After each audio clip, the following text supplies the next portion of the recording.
So how do we begin to nurture that hunger? What are the characteristics or the qualities of people that are hungry? What will it take for me to get some of the things that I want? And being hungry for those things. Number one, you've got to work on yourself. It's very important that you engage in an ongoing process to develop you. Spend more time on yourself than what you've been spending. It's very important. You owe that to yourself. I was reading a book by Art Mandino called The University of Success. Read one line, gave me a chill. I didn't have to read anything else in the book. He said, many of us never realize our greatness because we become sidetracked by secondary activity. We spread ourselves too thin, don't know how to say no.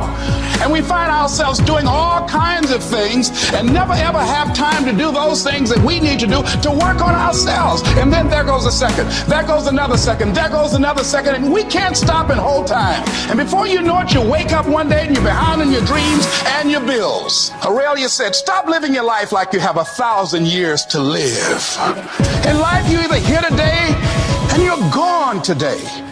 If there's something that you want to do and you can't do it all at one time, do just a little bit of it. I like what Robert Schuller says. He said, by the yard it's hard, but inch by inch, anything is a cinch. Do just a little bit of it. A friend of mine, Bobby Kerr, used to be a roommate. Bobby wanted to go into the area of public relations. He loved working with the public. Young lady he wanted to marry named Clarice. Bobby was a great procrastinator. Pretty soon the job where Bobby worked, they transferred him to another location. He went out to celebrate with the people on that new job site. And Bobby suffered a massive heart attack and died. Bobby didn't drink and didn't smoke, was under 40, and he died. Ask your question, how much time do you have left? How much time do you have left? When you start thinking about that, we don't know. We don't know. Bobby took all the greatness and all of the talent and all of his abilities to his grave with him. One of the things he could have put in parentheses under his name, he didn't use all his stuff. And most of us do that. Most of us don't use the stuff that we have brought into the universe. And we want to make a conscious, deliberate, determined effort to start living life with a sense of urgency and using what we've got. Using ourselves up, sharing what we brought into the universe to share. Because if we don't, nobody else will. Stop wasting valuable time. Knowing that if we begin to live our lives as if each day were our last, our lives will take on a whole new meaning. And take on a whole new expression. Valuing each moment that we are blessed with. The next thing that begins to nurture that hunger, when you have something you want to do, if you don't develop the courage to do that which has been given you to do, and you spend a lot of time going around trying to convince other people or trying to get their approval, what will happen is that you will lose your nerve. And other people will convince you that what you're doing doesn't have any value, and you'll give up on your dream. It's an interesting thing about life, I've also found, that if you don't have the courage to act, sometimes and particularly if you have something special to do, life will move on you. If it were not for life, I would still be a disc jockey. I didn't just leave voluntarily to go to the state legislature. I was fired. I was working on a job, and I came home one day. I was married at the time, and I told my former wife, I said, that guy Bert I work for is stupid. She said, if he's so stupid, why does he sign you a paycheck? Now you see why I divorced her, right? I couldn't stand her. That night, I could not sleep well. Here was a guy that was controlling my life. I was going through all kinds of changes because this man controlled my paycheck. And it was Carlyle who said, truth crushed to earth shall rise again. Winston Churchill said, the truth is incontrovertible. Malice may attack it, ignorance may deride it, but at the end there it is. And we know scripture that says, ye shall know the truth, and the truth shall set you free.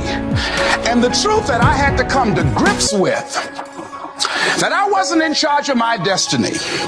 The truth was that I wasn't giving all that I had.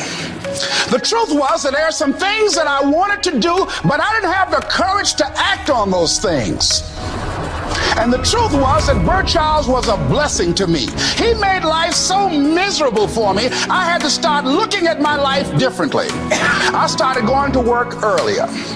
I started being the last one to leave there. I started working harder than anybody else. The other guys could not. Why would you work so hard, Les? I said, I'm not working for them. I have been cheating, Bert, I thought. I've been cheating myself and my family. Wherever you are, whatever you're doing, do it with everything that you have. Develop the habit of giving more than what you're paid for. Develop the habit of setting standards that others will be measured by. Someone said, do not go where the path may lead, but go where there's no path and leave a trail. It is easy to be negative today. It is easy to have low morale today. I was at a corporation and they're going through downsizing and going to lay off some 1,500 people over the next few weeks. It's very depressing there. And those people that stay there 9 times out of 10, they're just going to do just enough to keep from getting fired. Anybody can do that. But if you can begin to harness yourself and say that where I am, I'm going to do the best I can with what I got, because that is an expression of who I am. If you get into the habit of just being mediocre, it will become a part of your consciousness.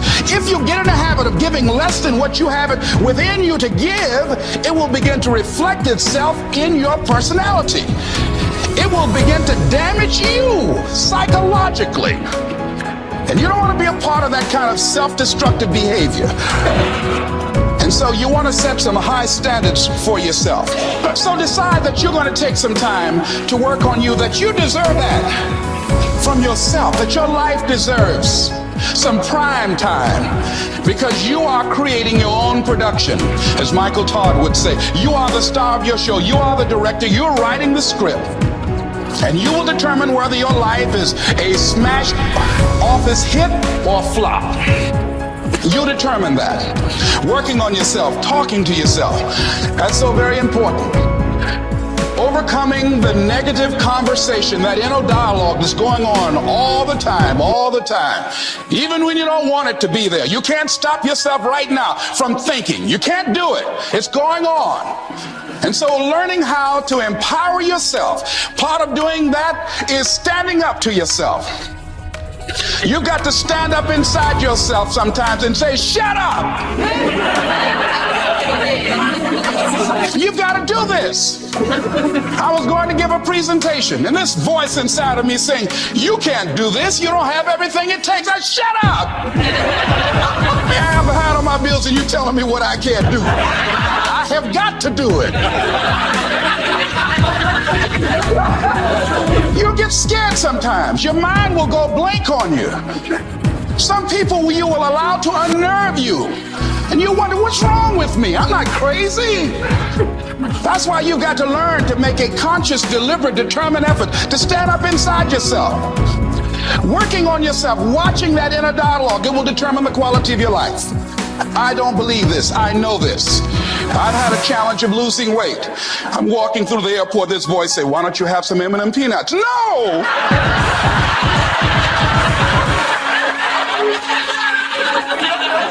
Well, just one. Then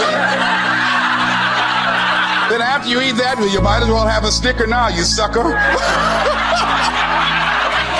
I mean, it's challenging. My mother fixed the kind of sweet potato pie you can't eat with your shoes on. Have to take your shoes off so you can wiggle your toes. It sticks on my fingers. It says, eat it. One little bite won't hurt. That voice, constantly. Little demons from Colonel Sanders driving my car in there. I had to say, no. I'll diet tomorrow. I saw a skinny man get hit by a truck. Had he had a little bit more weight, he might have lived. You know? Some of you know what I'm talking about. Raise your hand if you know that. That voice is awesome. So you have got to stand up to that voice.